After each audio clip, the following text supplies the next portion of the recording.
ఏపీలో పోలీసులకి జగన్మోహన్ రెడ్డి భయపడ్డారా? సో ఈ అంశాన్ని మనకు వివరించడానికి మనతో పాటు ఉన్నారు ప్రముఖ సీనియర్ జర్నలిస్ట్ జగదేవ్ గారు.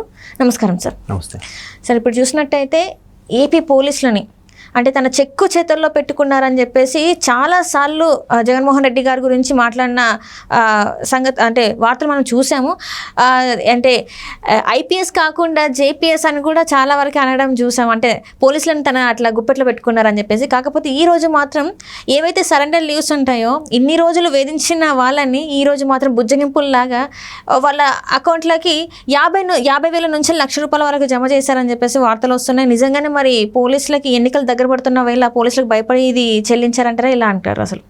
అంటే ఒక్క పోలీసులనే కాదండి, ప్రభుత్వ ఉద్యోగులందరికి కూడా ఏదో బుజ్జగింపులాగా అంటే కొన్ని డిపార్ట్మెంట్స్కి మెయిన్ గా ఈ ఎలక్షన్ సంబంధించిన ఎవరెవరైతే పార్టిసిపేషన్ ఉంటుందో రెవెన్యూ వాళ్ళు, పోలీసు వాళ్ళు, ముఖ్యంగా టీచర్లు వాళ్ళే ప్రిసైడింగ్ ఆఫీసర్గా వెళ్తారు కాబట్టి సో ఆల్రెడీ ప్రభుత్వ ఉద్యోగులందరూ తారాస్థాయికి వెళ్ళిపోయిందండి వాళ్ళ ఆవేశాలు కానీ వాళ్ళ కోపాలు కానీ. ఎందుకంటే మొన్న ఊరెళ్ళినప్పుడు కూడా ఒక సగటు ఒక స్కూల్లో దాన్ని ఏమంటారు జూనియర్ సంథింగ్ ఏదో క్లర్క్ ఏదో అంటారు. అయితే అటువంటి వ్యక్తి మనోభావం మామూలుగా బస్సులో వెళ్తున్నప్పుడు అడిగితే, సార్ నాకు నెలకి సుమారుగా 17,000 నష్టం అండి జీతంలో, వీనేదో వచ్చాడు పెంచుతాడు చేస్తాడు అనుకుని నేను మామూలుగా ఇద్దరు ఆడపిల్లని నాకు ఇల్లు కట్టుకున్నాను లోన్ తీసి, నాకు లోన్కే నాకు వచ్చిన జీతంలో 3 వంతులు లోన్కి వెళ్ళిపోతుంది. ఈ 17,000 యాడ్ అయ్యి ఉంటే నాకు నెల జీతంలో హ్యాపీగా ఉండేదండి. అలాంటప్పుడు 17,000 అనుకోండి ఫర్ ఎగ్జాంపుల్, 12 నెలలకి ఎంత అవుతుంది? దగ్గర అదొక 2.5 లక్షలు 3 లక్షలు అవుతుంది. అంటే సంవత్సరానికి అంత లాస్ కదా ఆయనకి. అదే ఆ 17,000 నెలకి ఎక్స్ట్రా వస్తే ఆ ఈఎంఐ పోయినా నేను హ్యాపీగా ఉంటానండి. ఇప్పుడు రేపు పిల్ల 10th క్లాస్కి వస్తుందండి, నెక్స్ట్ ఇంటర్మీడియట్, కాలేజీలు ఏంటి, ఫీజులు ఏంటి, ఇవన్నీ ఉంటాయి. ఇట్లా ఎన్ని రకాలుగా నష్టపోయామని చెప్పలేమండి. ఏం అడగలేము, ప్రశ్నించలేము. ఒకవేళ గుంతెత్తితే వాళ్ళ మీద కేసులు కూడా పెడుతున్నారు. ఆల్రెడీ మా ఉద్యోగ సంఘాల నాయకుల్ని గుంటూరులో ఒకరిని, వైజాగ్లో ఒకరిని, ఏలూరులో ఒకరిని ఇలాగ అరెస్టులు కూడా ఊరికే కేసులు బనాయించి అరెస్టులు కూడా చేశారు. మేము ఆల్రెడీ ముట్టడి చేశాము, ఒకసారి అమరావతి ముట్టడి చేశాము, రకరకాల సాధక బాధలు చెప్తున్నారు. అయితే నేను అసలు ఏముందంటే సార్ ఓన్లీ బకాయిల విషయానికి వస్తే 17,000 కోట్లు ఉద్యోగస్తులకు ఇవ్వాలండి, టీఏడిఏలు అన్ని కలిపి.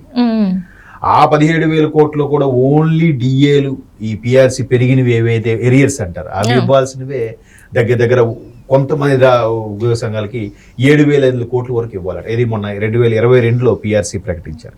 ఆ పిఆర్సీ కూడా ఒక మతలబు. జనరల్గా ఎలా అంటే పిఆర్సీకి సంబంధించి ఫిట్మెంట్ అంటే పెరగాలి. ఆ ఫిట్మెంట్ పెరిగినా కూడా మళ్ళీ అది ఎంతో 4% తగ్గించేసి పెంచడం వల్ల ఆ ఫిట్మెంట్ అయిన దానికన్నా తక్కువ జీతం వస్తుంది. దీనికి కూడా సెట్టింగ్ చేశారు మాకు మతలబు. అదేదో చెప్పాడు ఆయన క్యాలిక్యులేషన్ కూడా. 27% ఫిట్మెంట్ ఇస్తారనుకుంటే దాన్ని 4% తగ్గించి 23 ఇచ్చారండి. దానివల్ల అది ఆయన ఏదో ఉద్యోగస్తుల క్యాలిక్యులేషన్ చెప్పాడు, నాకు క్లియర్గా అర్థం కాలేదు. కానీ ఇట్లా దీనివల్ల ఎంత నష్టం చూపిస్తుందంటే అది కూడా మేము ఆ బకాయిలు కూడా 2027 వరకు మెల్లిగా చెల్లిస్తాము. 2027 వరకు వీళ్ళే ఉంటారా అంటే అర్థం ఏంటి? నెక్స్ట్ ప్రభుత్వమే తోసాడు మీద మేము చేసాము, వాళ్ళు చేయలేపారు చెప్పడానికి ఆ సెట్టింగ్లు చేసేసి. అలాగా ప్రతిదీ కూడా ఇప్పుడు ఆఖరికి అమరావతిలో, విజయవాడలో కోర్టు భవనాలకు సంబంధించి 47 కోట్లు ఎంతో సెంట్రల్ గవర్నమెంట్ శాంక్షన్ చేస్తే దానికి ఇంకో 40 కోట్లు కలిపి అక్కడ బిల్డింగ్లు కట్టాలి కోర్టు. ఆ 47 కోట్లు కూడా తినేశారంట. మరి ఏం మాట్లాడతాం చెప్పండి. సో ప్రతిదీ పంచాయతీలకు ఇవ్వాల్సిన ఫండ్స్ లేదా ఎమ్మెల్యేలకు ఇవ్వాల్సింది, ఒక మినిస్టర్ శాఖకి ఇవ్వాలి, అన్ని తీసుకొచ్చి ఇలా పడేస్తున్నారు అంతే. ఉద్యోగస్తులకు కూడా వీరి నంబర్ పెన్షనర్స్ ఇప్పుడు ఏ ఆధారంలో పెన్షన్స్ ఉంటారు, ఓన్లీ ఆ పెన్షన్ మీద బతుకుతాం అనుకునేవారు.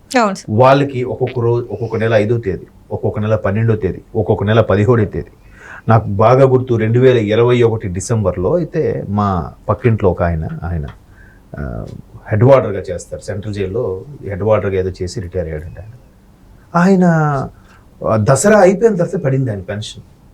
సార్ నా పరిస్థితి చూడండి, కూతురు అల్లుడు వస్తారు దసరాకి, వాళ్ళకి ఏదో బట్టలు పెట్టాలి చేయాలన్నా కూడా ఈ మహానుభావుడు ఎంతవరకు పెన్షనే వేయలేదండి. మేము ఎవరిని అడగాలి, ఏం చేయాలి సార్, నాకు అదొక్కటే ఆధారం అండి అని చెప్పారు. ఇలాగ చాలామంది ఆగ్రహావేశాలతో ఉన్న ఉద్యోగస్తులు పెన్షన్లో ఉన్నారు. వీళ్ళందరూ వీళ్ళు ఏం చేస్తున్నారంటే వీళ్ళందరూ ఈ స్కీములకి, సంక్షేమాలకి వెళ్ళిపోవడం, వీళ్ళు వాళ్ళు కూర్చోబెట్టి ఇస్తున్నారు, ఇక్కడ వీళ్ళకి ఇవ్వాల్సింది ఇవ్వట్లేదు అనేది వీళ్ళ ఆవేదన, అంతే కదా. వీళ్ళు కష్టపడి దాచుకున్న పిఎఫ్ డబ్బో లేదంటే గవర్నమెంట్ పెన్షన్ డబ్బో దాచుకొని ఆ తర్వాత గవర్నమెంట్ మెల్లమెల్లగా పెన్షన్ రూపంలో ఇచ్చేదాన్ని వీళ్ళకి అది తగ్గించేసి ఆ ఈపీఎస్ డబ్బుల్ని వీటిని కూడా తినేసి ఐ మీన్ సంక్షేమ పథకాలకు ఇస్తే అర్హులు ఎవరైతే ఉన్నారో వాళ్ళకి ఇవ్వకుండా వీళ్ళకి అందరికి ఇస్తున్నారు. అంతే కదా. అరే మా సొమ్ములు వాళ్ళకి పంచి పెడుతున్నారు, మేము మళ్ళీ చూస్తే వాళ్ళు ట్యాక్సులు కట్టరు, మేమే మళ్ళీ ట్యాక్సులు కడుతున్నాం. పెన్షన్ వచ్చిన ట్యాక్స్, పెన్షన్ తీసుకున్నాడు ట్యాక్స్, ఇప్పుడు జీతం తీసుకున్నాడు ట్యాక్స్ కడుతున్నాడు ఏదో రూపంలో, టీడీఎస్ రూపంలోనో లేదంటే ఇయర్లీ లిమిట్ ఏదో దాటిపోతే దాని రూపంలోనో ట్యాక్సులు కడుతున్నారు కదా. వాళ్ళందరూ కట్టింది ఇటు వెళ్తుంది, మాకు ఇవ్వాల్సింది ఇవ్వట్లేదు. సో వీళ్ళు ఎంత ఆవేశం ఉన్నారు కదా, ఏదో చిన్న తాయిలాగా ఇవ్వడం అనమాట. ఊరికే ఒకడైనా కనీసం ఒకరిద్దరైనా సాటిస్ఫై అవ్వరా ఇస్తే అన్నట్టుగా ఏదైతే సంథింగ్ సరెండర్ లీవ్స్ అంటే సరెండర్ లీవ్స్ సంబంధించిందో అవి ఇస్తున్నారు. ఎప్పుడో ఇవ్వాల్సినవి ఇవి. ఇంకోటి ఎస్పెషల్లీ పోలీసులకి ఎందుకు రిలీజ్ చేస్తున్నారంటే భద్రత విషయంలో చుట్టూ ఉండే రాలే కదా, లేకపోతే వాళ్ళని బతకనిస్తారా నాయకుల్ని కానీ అధికారులను కానీ. కింద స్థాయి కదా ముందు నలిగిపోయేది. ఈ పెంచిన పిఆర్సీ సంబంధించి కానీ డిఏలు ఇవన్నీ ఇవే 7,500 కోట్ల వరకు బకాయిలు ఉన్నాయట అందరికి. అందులో ఒక 2,500 కోట్లు ఇటువంటి ఈ ఉద్యోగస్తులకు ఇస్తే అందులో కేవలం పోలీసులకి 500 కోట్ల వరకు ఇవ్వాలంట. ఏవైతే డిఏలు ఎక్కడికైతే ఇప్పుడు డ్యూటీ వేస్తారు, ఆ డ్యూటీ వేసినప్పుడు ఎక్స్ట్రా డ్యూటీ పడితే ఏమవుతుంది, వాళ్ళకి డిఏలు అవి ఇవ్వాలి, టీఏడిఏలు ఇవ్వాలి. అవి ఎక్కడ ఇస్తున్నారు, ఇవ్వట్లేదు బకాయిలు. మరోవైపు మెడికల్వి ఆరోగ్యశ్రీ కింద చేయించుకోండి అని పెన్షన్లకి అని చెప్తున్నారు. తీరా చేసుకున్నాక హాస్పిటల్కి అవి బిల్స్ రిలీజ్ అవ్వట్లేదు. వీళ్ళు పెట్టుకుంటున్నారు, వీళ్ళు తర్వాత రీఎంబర్స్ చేసుకోవచ్చు అని పెట్టుకున్నాక రీఎంబర్స్మెంట్స్ రావాలి. ఆ రీఎంబర్స్ రావాల్సినది ఒక 170 కోట్ల వరకు రావాలన్నాయట. 118 కోట్ల వరకు, అంటే ఆల్మోస్ట్ 120 crores. సో ఇట్లాగా ఎన్ని రకాలుగా ఉద్యోగస్తులు, ఈ ప్రతి ఒక్క ఉద్యోగి, ప్రతి ఒక్క పెన్షనరు చాలా స్ట్రగుల్ అవుతున్నారు, బాధపడుతున్నారు. వాళ్ళందరికీ ఏదో చురక రాసి ప్రతి వెన్న రాసినట్టుగా, వెన్న కూడా లేదు, ఒళ్ళంతా ఖాయమైపోతే ఒక చిన్న వేలికి వెన్న రాసినట్టుగా ఉంది. అట్లా ఉంటే ఎవరు ఎంతవరకు తృప్తి పడతారు చెప్పండి. అంటే ఏ ఉద్యోగస్తుని కదిలించండి, లేదంటే ఏ పెన్షనర్ కదిలించండి, ఇదే ఆవేదన. ఇప్పుడు సామాన్యుడు ఏమంటాడు, వీళ్ళు ఉద్యోగస్తులు పని ఏం చేయట్లేదరా, ఊరికే జీతాలు తీసుకుంటున్నారు. వాడు ఊరికే తీసుకుంటున్నాడో లేదో, నువ్వు కష్టపడి ఆ పొజిషన్కి వెళ్ళాడు, మరి నువ్వు వెళ్ళాల్సింది కదా, నువ్వు వెళ్ళాల్సింది ఆ పొజిషన్కి. ఆడి మీద విమర్శించే బదులు పోనీ మరి ఆడితో పని చేయించుకునే సత్తా ఎవరిది, ప్రభుత్వానికి. వాడు అడుగు దొబ్బుతున్నాడో లేదంటే సెలవులు పెట్టి దొబ్బుతున్నాడో, ఆఫీస్కి వెళ్ళి పడుకుంటున్నాడో, దానికి కరెక్ట్గా పని చేయించుకునేది ఎవరు, ప్రభుత్వమే. ప్రభుత్వ పెద్దలే కదా చేయించుకోవాలి, అధికారులే కదా. అందుకే అంటున్నాను, ఎప్పుడైనా మారాల్సింది ప్రజలే.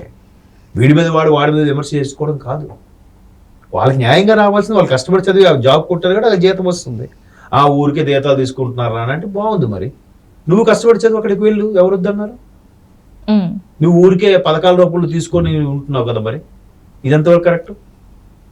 కాబట్టి ఈ ఉద్యోగస్తులు కూడా మా కష్టాలతో మేము ట్యాక్సులు కడితే వీళ్ళందరికీ ఇస్తున్నారనే ఆలోచన కూడా చాలా మందిలో ఉంది. చూద్దాం మరి. ఇంకా ఇట్లా ఏదో కంటి తుడుపు చర్యగా ఏదో చేసినట్టుగా ఉంది. బట్ వాళ్ళు గతంలో చేసినవని ఎవరు కూడా మర్చిపోలేకపోతున్నారు. జరిగిన నష్టం కూడా మెయిన్ ఆర్థికపరమైన నష్టమే ఎప్పుడైనా పెద్దగా కనిపిస్తుంది. అవును సార్.